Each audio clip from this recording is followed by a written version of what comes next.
It is an autoimmune disease form of arthritis that specifically, in most cases, and it can present differently in different people, but in most cases, it will primarily attack the spine and it will tend to focus in on the SI joint. That is where you tend to see pain most often with ankylosing spondylitis. In my case, I think it probably started way back when I was like 20 or 21. I had a really bad case of walking pneumonia that was misdiagnosed as bronchitis. I was given a bazillion rounds of antibiotics, and by bazillion I mean actually it was probably about 6, which is kind of a lot, like six rounds of antibiotics and a round of prednisone. I was still really sick, and yet no one ever ordered a chest x-ray until, which is kind of a different story, but I went to see like a naturopath, and she's looking through my records and she's like, where's your chest x-ray? You should have one by now. I was like, I don't have one. So I think that's where the seed of it started. That's when I first started to notice that like discomfort in the SI joint.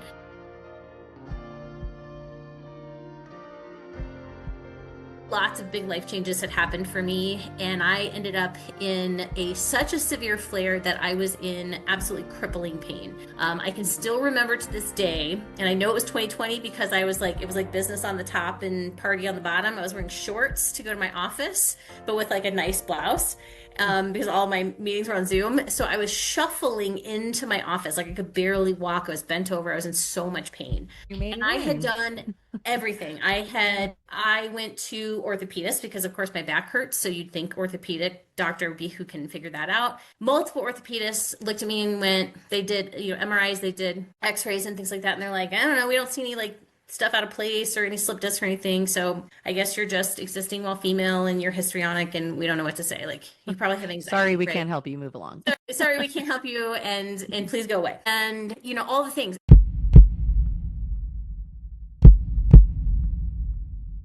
Because autoimmune disease is, at its core, it is your auto, meaning self, immunity. Mm-hmm. So your body has, for whatever reason, identified a part of your own body as a foreign invader. And in this case, like it's, the tissue of the SI joint and the spine and eventually other joints. In the case of like lupus, it's multiple organs. Like lupus is an autoimmune where your soft organs are attacked first. But at the end of the day, it's just it's your immune system thinking that parts of your own body are a foreign invader. That's interesting because there are things in our gut that the immune system is supposed to ignore because if it didn't, it would see them as an intruder. So maybe it's just the ignore switch gets turned off on that thing. Mm. Right. And so the theory here is like there's some connection to SIBO, so small intestinal bacterial overgrowth, and then the increased intestinal permeability. So, kind of in like the online space, they would call it leaky gut, which of course, yeah, I've heard that term. Real diagnosis.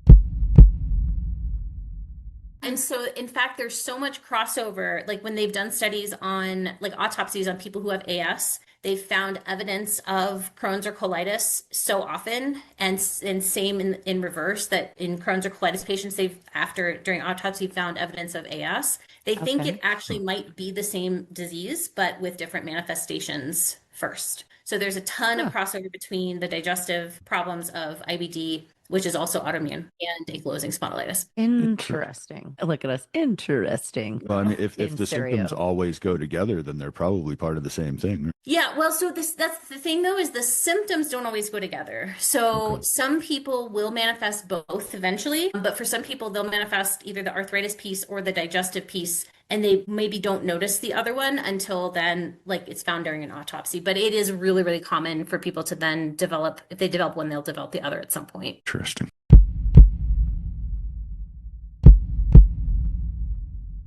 So autoimmune, the prevailing kind of thought process right now is that autoimmune requires 3 things. In the same way that a fire requires fuel, ignition, and oxygen, autoimmune also requires 3 things.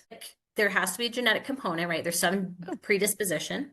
There are lifestyle and or dietary, whatever, environmental, we'll call that environmental factors. And there's a triggering event. So the same way that a fire needs a spark, there's got to be there's something that was a trauma to the body that then kicks it into gear. Right. So it was that thing when you were 26, maybe. I think it was. That's my prediction, is that it was that severe illness. And now I don't know if it was like the excessive antibiotics that destroyed my gut, because back then, like didn't Yeah. do anything. Yeah, Like they no. were just like, here, take all the antibiotics, and maybe they mentioned in passing to like eat some Yoplait so you didn't get a yeast infection. Like that was the most like that they talked about repopulating your gut. We weren't doing the So, kombucha thing yet. yeah, kombucha wasn't a thing, sauerkraut, whatever.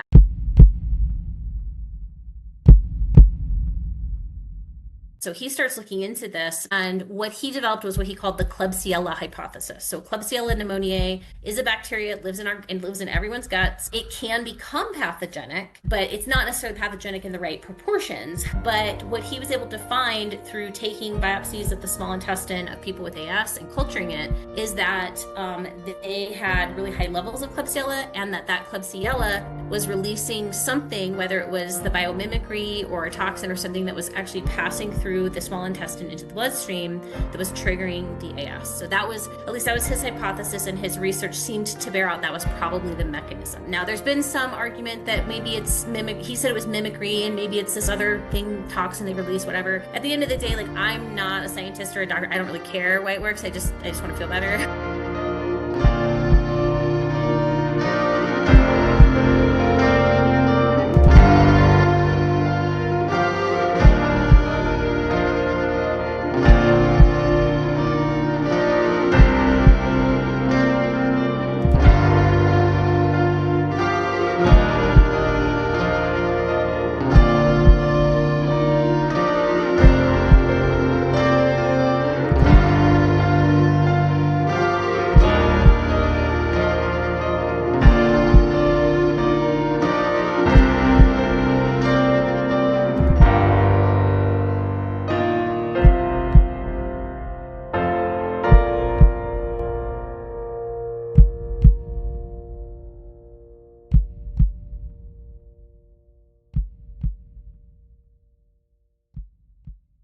This has been a Shut Up production.